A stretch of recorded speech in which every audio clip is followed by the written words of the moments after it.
Hi y'all, it's Alicia. I'm back and I'm going to do this video for this weekend, but I will say that this video will be WWE's wrestling talk, but I'm going to be talking more about the women's division. You'll get another video later today, but without further ado, let's get started. So one of the things I have to kind of talk about, y'all, is yes, I'm going to be talking about the women's division, and I am going to be talking about I'm going to be talking about certain situations. Let me say it. I'm going to talk about certain situations. Let's say it. I'm going to be talking about, let me say it one more time. I'm going to be talking about certain situations. I'm going to talk about the Women's Elimination Chamber, and I will be talking about Charlotte Flair and stuff. And I will be talking about what needs to happen for the WWE Women's Division in general. So let's get started. So let's start off with the Women's Elimination Chamber. First and foremost, congratulations to Asuka for winning. What number is this for her for winning, y'all? I don't have no offense to anybody who is an Asuka fan, but I want to say this. Could we have gotten somebody brand new to win? It would have been great to have Raquel Gonzalez to win and stuff. And I'm hoping this is not just because Vince McMahon is back. They are going with liable people. That's that. Okay, that's the first thing. None other. We have a lot of problems with that women's division. A lot of people was like, it was a guy on Twitter was like talking about, oh, this is what Triple H has done since he has taken over. Yeah, Triple H has taken over, but I'm just going to mention this in there because I literally told the guy, I said, yeah, everything Triple H has done has benefited the men's division and the tag team division. The men's division and the men's tag team division. What has he done to do for the women's division? He haven't done nothing but lackluster matches, lackluster storylines. And I see that. Now, this is getting me to say, I'm not dogging WWE completely. I'm just dogging them when it comes to that women's division. We are getting lackluster storylines. I mean, that's what I'm saying. The storylines are boring and lackluster and stuff. I'm sorry. The only good storyline that we have had from that women's division was Becky Lynch versus Bailey and Damage Control. And that was a pretty good, okay storyline. But the rest of them is pretty lackluster. Now, coming up to me saying, excuse me, y'all, for me to say for the women's division in general, let's go back to the Royal Rumble. How can you got certain people? We had Natalya to return. We had Piper Niven to return. And we had Carmella to return. And then, come on, we saw Nia Jax to return. So I'm wondering, is that door still open up for a chance for her to make a return? Everybody had a lot of opinions to say about her when she was in the WWE, saying, oh, they're going, oh, I'm calling some of y'all out on here on Twitter. Calling some of y'all who has always said Nia Jax need to go back to NXT. Oh, Nia Jax is unsafe. But recently, I put up a poll on my Twitter account. And I'm going, hold up, y'all. Are y'all going to call? And I literally said, are y'all going to call Shayna Baszler unsafe? And when I called that out, somebody tried to come at me half-butt and said, how you can say that about Shayna? And I said, it can be said because she has injured somebody. I said, let's go back to the Black Friday. I said, before Sarah Logan was released, she got injured by Shayna Baszler. And what happened? Y'all never called her. And what happened to Sarah Logan? She got released. And I heard, and I don't know, this is just some rumors. I heard that Sarah Logan's husband wanted to confront her, but the male wrestlers wouldn't let him. Okay, I heard, this is not hear or say, it was rumors at the time. Okay, I digest. Okay, then, hold up, she recently broke Natty's nose. How long Natty was out of action? Natty was almost out of action for almost 3 months, and that was what? Around September, October, around, you could say about November, December, around October, November, maybe December, round up in there somewhere, where Shayna Baszler attacked Natty and stuff like that. Okay, and Natty broke her nose. All right, now let me ask y'all, explain me to this. All right, for the Royal Rumble, you had Piper Niven, Carmella, and Natalya to return. Okay, during that time, we were still having qualifying match for the men's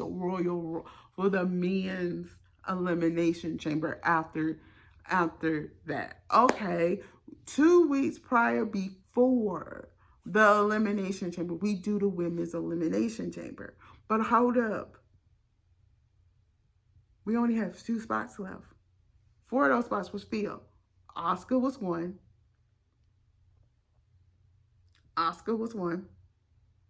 Raquel Gonzalez was the second. Liv Morgan was the third. And Nikki Cross were 4. Now, I can see why they would give those 4 field 4 of the spots. Why would they would field the 4 of those spots? They was the last, counting Rhea Ripley makes 5, was the last 5 superstars that was left in the match. So they decided to automatically put these 4 in the elimination chamber. I get that. Now let's talk about the 2 qualifying matches. Okay, on SmackDown, we have Shotzi, Natalya, Shayna Baszler, and Zelina Vega, all fighting to be in the women's elimination chamber. Hold up. But if they're fighting, you could have added 3 more. You could have had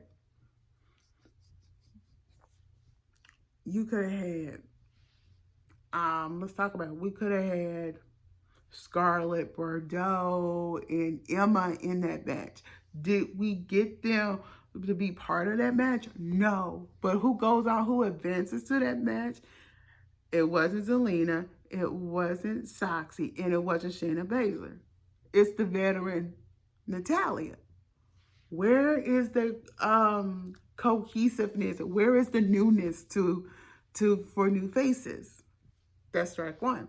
Okay. Then that Monday night, they announced that same night on Monday, they want to have a Raw is War women's qualifying match. Who's all in that qualifying match? Let's think about it.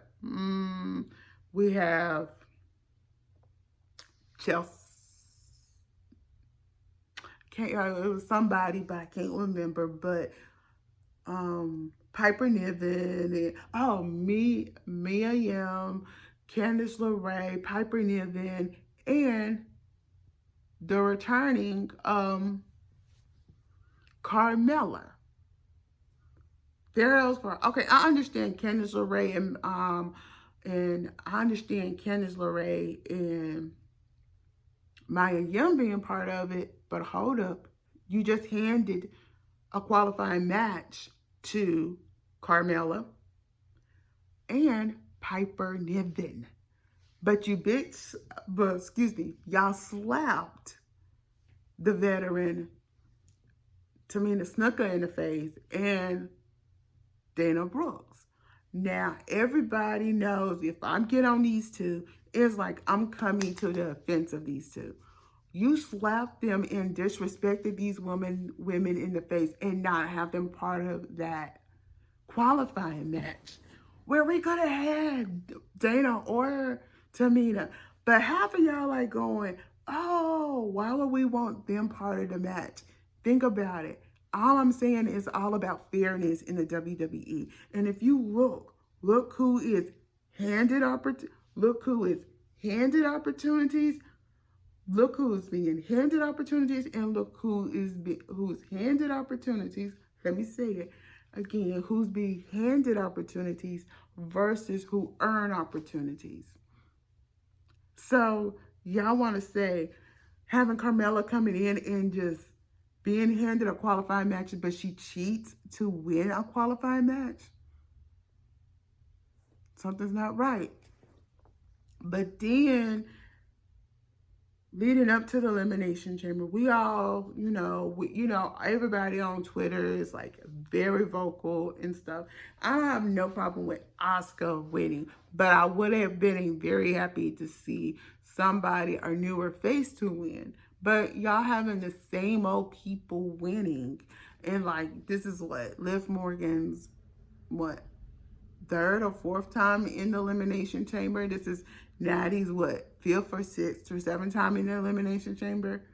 Carmella's fourth time. But then you have Raquel Gonzalez first time. Asuka's fifth or sixth time. But it's like when Asuka's in there, she's gonna win. So let me hear from y'all. Do y'all think it was some disrespect by WWE not considering the other females for the qualifying match? Okay, now let's talk about fairness in the WWE. I have been saying this for many of years, that since 2015, since I've been talking about WWE and I've been calling their crap out since 2015, there is not being fairness when it comes to that women's division. When we see who holds the women's title belts, who's always in the title picture? This is beforehand. If you always thought about it, Charlotte Flair was always in the title belt picture. She has always been in the title belt picture. And my little gripe when it comes to WWE, especially when it comes to Charlotte Flair, because you never see Charlotte Flair earn her title belts. Let me say it. We have never seen Charlotte Flair earn her title belts. And you have to think, whoa, hold up. If you think about it and you go back and you look, we have never seen Charlotte Flair earn her title belt. To get me to say, is it right? And I'm thinking Charlotte Flair is being handed her title belt opportunities and she's not earning them. So these other women are working hard and they have to earn title belt opportunities, but she's being handed title belts.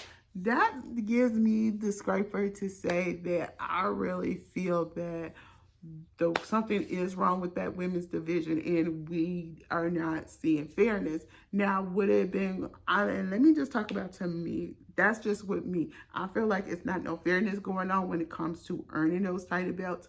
When you think of Bianca earned her title belt. Becky Lynch, she has earned her title belt. Now, let's talk about people who has beaten Charlotte and Becky and have not gotten their matches. Okay, let's talk about Dana Brooks. Y'all know I'm going to always bring up Dana Brooks. Some of y'all always say, oh, why you always bring up Dana Brooks? Because I see the apostrophe from that. And y'all know a certain thing I talk about on Twitter that I don't talk about over here. And I'm not. And the reason I say this is just my knowledge of it, my knowledge of the wrestling industry. And you have to say, oh my God. And I need y'all to wipe the matter out your eyes and wake up, because what I am seeing, I don't think y'all see. Y'all don't see that Charlotte Flair does not earn her title belt opportunities. Is it right to just be handed her title belt opportunities where all the other women have to work hard to earn title belt opportunities? I don't think so. We have never seen Charlotte Flair earn her title belt opportunities at all. And so you need to ask yourself that. Is it right? And I want to tell y'all about a question that I put up that people actually agree to get me to say, when it comes to Dana Brooks has beaten Charlotte Flair. And she has beaten, I know for a fact, has beaten Becky Lynch several times before pregnancy and after and stuff. But if you forget, Dana Brooks was the 24/7 champion for almost 2.5 years. And y'all couldn't just take the title off of her and give her a women's title belt opportunity. No, you didn't do that, Triple H. Y'all devalue her. Y'all unappreciate her. Y'all overlook her. There's several women that y'all overlook for title belt opportunities. Do I feel it's some women that has been overlooked for title belt opportunities, especially when they was on NXT versus them being on the main roster? Yes, Maya Yim. She was overlooked. Candice LeRae, she was overlooked, but Candice LeRae was tag team champs over there. So I don't think tag team does not matter. Talking about the main women's championship. Who else? Like I said, Dana Brooks, Tamina Snuka. It's a lot of other. Emma, she just recently came back, and she recently got a win over Scarlett. And y'all don't give her. Y'all ain't taking a good look at her. And stuff. Y'all want certain women to play these so weak passive wrestlers where some of them are not these weak passive wrestlers. Now, I want to talk about somebody who literally, every time I bring up Tamina, when I bring up Tamina and Dana, he always have this little negative thing to say, oh, Tamina's good, but she's not that good. I believe she is good if she had give her the opportunity, where they gave her the opportunity to actually go up against Bayley in 2020 for the women's title belt. Because sometimes I feel like that was just WWE's doing because they didn't want the fans to watch the dark side of the ring about Tamina Snuka's dead. Y'all need to think of that. But if you think about it, now Tamina never got a rematch for it. So therefore, she is owed a rematch. I'm going down the line today. This is going to be a pretty long video and stuff. So if you go back and you look at doing 2020 when she did have a women's title belt, they only used her to advance Bayley's career.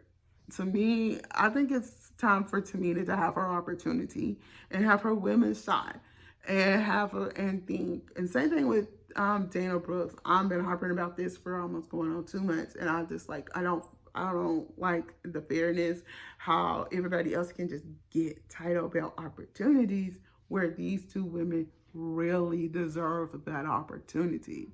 Because if you think about it, when you came over the summer, who was the top females that was highly featured over in the summer? Bianca Belair, Liv Morgan, Dana Brooks, and Tamina Snuka. These four women in 2022 was the most featured female wrestlers in 2022. But now, since Charlotte Flair back,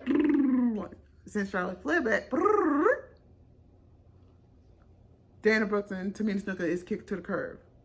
And putting over newer talent. That's the one thing I have a problem with WWE when it comes to Tamina. Tamina is always putting over newer talent and stuff. And how people trying to say, oh, they're not on Raw or SmackDown anymore. No, they are still classified as Raw is more wrestlers. Let me just put that. But they go and be featured on main event. Okay. Do I feel like that's fair to them? No, I don't. No, I don't. I don't get it. I don't see it. I don't feel like that. Okay. That's that. Okay. The second thing, we do not need whoever is all on that writers team. I know Molly Holly is supposed to be on the writers team, but most of them are men that's on the writers team and creative team. And with how they go about with the storyline and everything, it's not, the women's storylines never make sense. That's one. And it's not a woman's touch to it. When we see the women wrestlers, we want to see a female touch to their storylines. And to me, it's not a female touch to it. And that's the problem with the WWE. They are not going to acknowledge it, but I'm going to be the one to call it out. They need a female touch when it comes to their storylines and stuff. And the way that the creative go by with the women's division is a lot of things that need to work. Now, let's talk about that Queen of the Ring. Because I really need to talk about it. Because y'all know I harp about this all the time because they stole that from my YouTube channel. Literally, in 2019, August of 2019, on August 16th of 2019, I actually did the video, what if we had a Queen of the Ring? And they cannot have came up with that idea all on their own. They had to took that from my YouTube channel. And I will stick by that and stuff because they announced it in 2020. Okay, because to get me to say, out of all of that, that Queen of the Ring should have been benefiting people like, should have been benefiting women like Tamina Snuka and Dana Brooks, and I will say loosely, Dana Brooks, Liv Morgan, and Nikki Cross, Piper Niven, Maya Yim, all of them women and stuff, even some that's not there no more, like some of them who's not there no more and stuff, Naomi and stuff, and that should have been benefiting their career, like whoever wins, because if you remember with the men's, whoever won, it benefited their career and stuff like that, or thing. And that's the problem with me. I really think their WWE mistake was having, no offense to any Zelina Vega fans, I like Zelina's theme song, and I like her. I like how she looks and how she goes by and do stuff like that. But I really would say their big mistake was having Zelina Vega to win the Queen of the Ring. Was it appropriate to have her win the Queen of the Ring? No, because what was the payoff afterwards? It wasn't a payoff afterwards. She didn't have a women's title belt shot. She was just somebody that just won, and that's it. She's I'll wrestle occasionally, but she's more of somebody who is a manager. So really and truly, they could have had Piper Niven to have won that over Zelina Vega.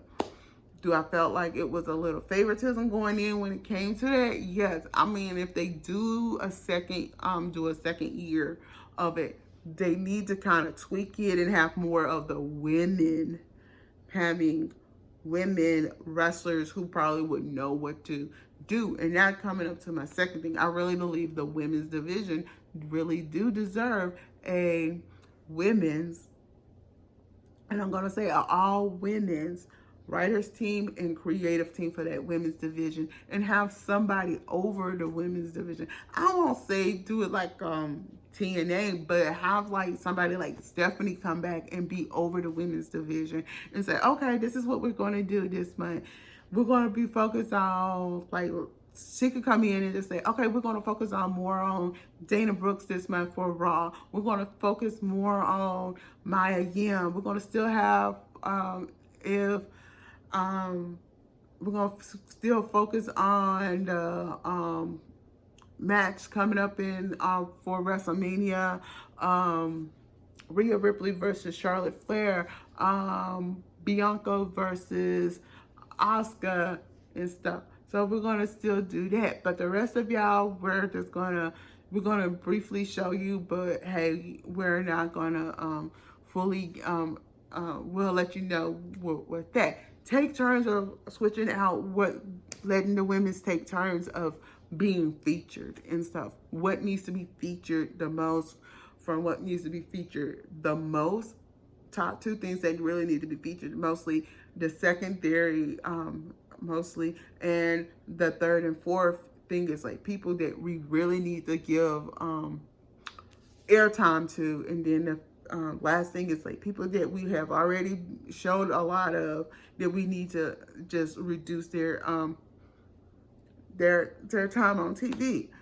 I mean, that's all you need to do. Y'all need to rotate with the females of who needs to be featured. Now, let's go on. Now, I've been saying for going on 3 years now, WWE needs to add 1 more or 2 or 3 more women title belts. Now, the title belts that I came up with is based off of the men's division. I'm saying we probably could have a women's intercontinental title belt, a women's U.S. title belt, or have a women's universal title belt. Okay? The reason I say those 3, because you think about it, we have a SmackDown women's title belt, we have a Raw is War women's title belt, and we have a tag team title belts where both brands share the women's tag team. If we brought in 3 more, look, we'll have 6 title belts. So I really believe we bring in 2 or 3 more, that'll be great. Now, to get me to say, that's just it. We just need they just need to bring in more title belts. I'm just going to be honest with that. That's just the only fact with that. Now, let's talk about Dakota Kai and Io Sky. They've been tag team champs for what? Almost going on what? Will be almost 3 months, will be next month. And have we seen them defend those title belts yet? No, we haven't. And don't say, oh, Io Sky is hurt. I don't care, hurt or not. They should be able to defend those title belts. We have not seen them defend those title belts at all, because one, Bayley has always gotten involved in that match.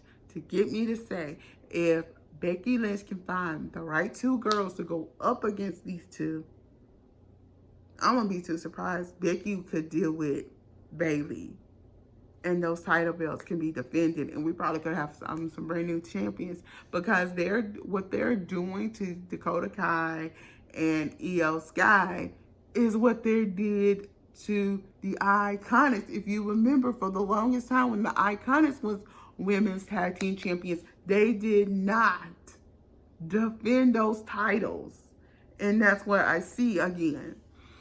And we need to see get some things resolved for that women's division. There we go, right there.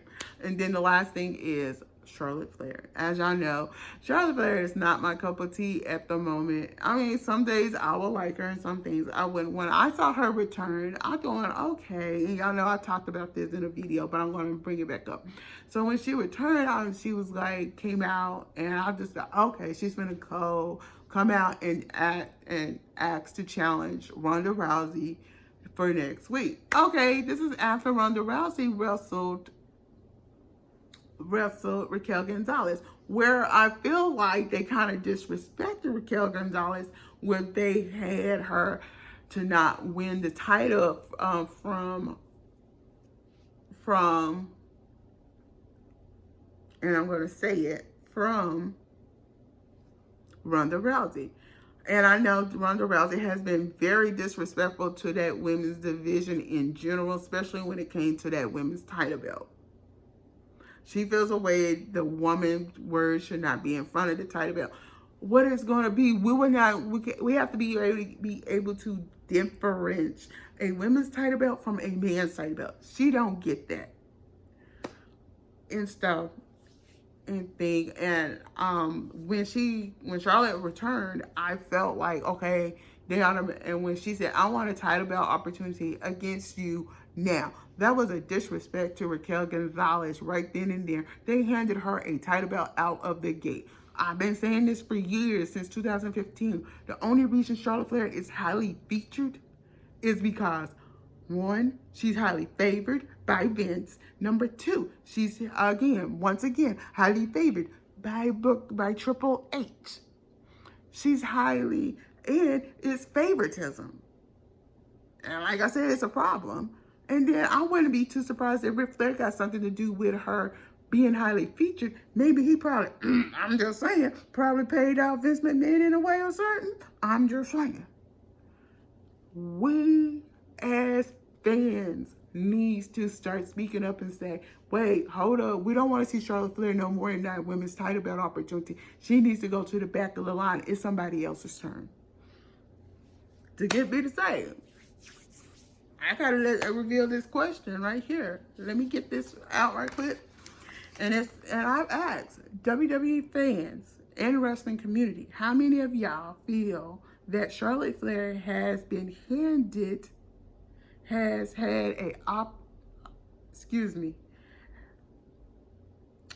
WWE fans and wrestling community, how many of y'all feel that Charlotte Flair has had a upper hand when it comes to the women's title belt? And you have between favoritism, straight up handed to her, based on because of her father, payoff. So straight up, so it was two that just had 0%. Let me give you the top two. Because of her father had is 25%. Favoritism was 75%. Now, I do believe that. I do believe that. I need y'all to believe that. Charlotte Flair is being highly favored because who her father is and because of favoritism. Are they? Now, if you think about it, you got Natty and you got Tamina, two other daughters of legendary wrestlers.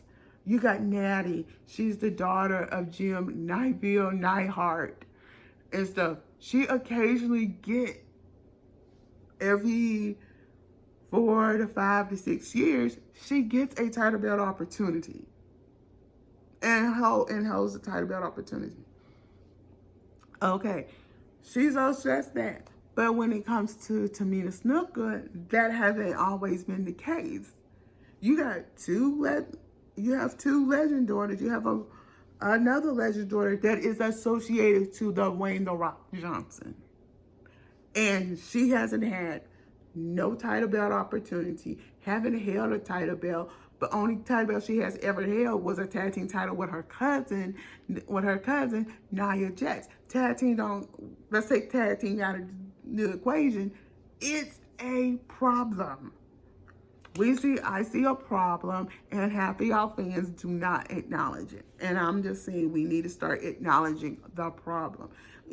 So you got 3 legend daughters, but 2 is sometimes, 1 is always featured, 1 that's getting an occasional feature, 1 you don't give a rat's care that she's featured or not. They could have done something real good with all 3 of them. I'm sorry. But then, hold up, we got males. Let's think about it. We got Jay and Jimmy Uso, the sons of Rick Rikishi. We got Roman Reigns, and we got Randy Orton. Who else? We got on NXT, Braxton Brunson. You got all of those men wrestlers just to give a point, just to bring a point. But you use them. But you got 3 legendary females. And it's one you don't hardly use. Now, I want y'all to understand, it's not that I'm coming down on WWE. It needs to be come down on WWE, especially when it comes to that women's division. And the question of the day is, and like I said, there's a lot of things I can say about the women's division, but I've been on here long enough. But I want to say, is it right that WWE do to screw over so many women just for the ones that they highly favor more for title belt opportunities and opportunities in general when it comes to that women's division? And so the question of the day is, do we need to see much better when it comes to the women's division? And if it's any female between Dana Brooks and Tamina Snuka, who is owed title belt opportunities, which one would you want to see get their opportunity? I already know who I would want to see, but let me hear from y'all. Until then, I'm Alicia. Don't forget to thumbs up this video, comment below, and subscribe to my channel. Bye.